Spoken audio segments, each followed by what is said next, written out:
I'm Lieutenant Governor Dan Forest. This November, North Carolina voters will vote on a constitutional amendment to mandate a voter ID requirement for our elections.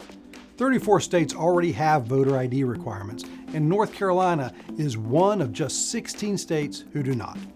During this debate, opponents of voter ID and their allies in the media will use time-tested strategies to try to undermine and defeat the voter ID provision. In this video, I will address the most common argument against voter identification. To be clear, it is an emotional argument aimed at mobilizing people to fight the provision.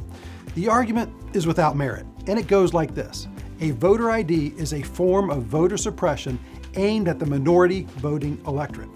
This argument is completely false.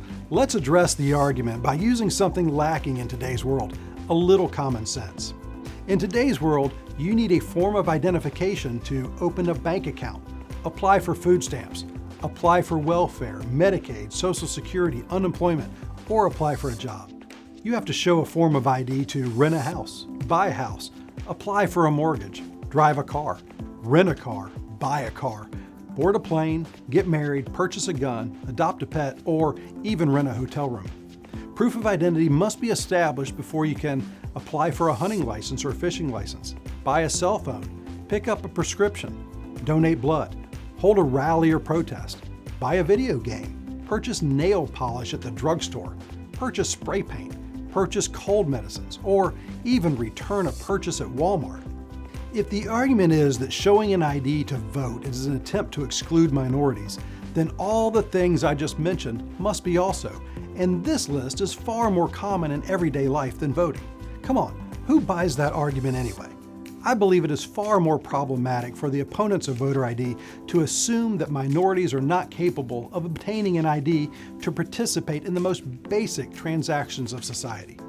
In the weeks and months ahead, as the constitutional amendment debate intensifies, I will issue 3 separate videos educating you on how voter fraud is rampant in North Carolina and how that fraud is committed.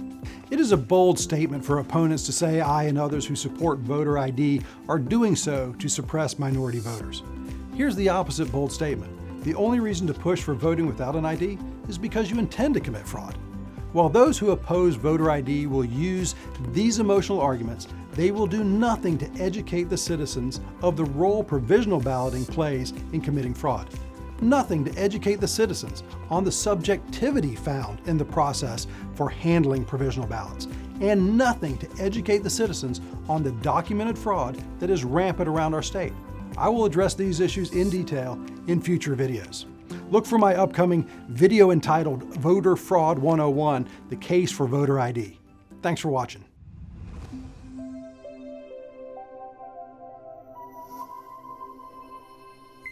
Run, Forrest, run!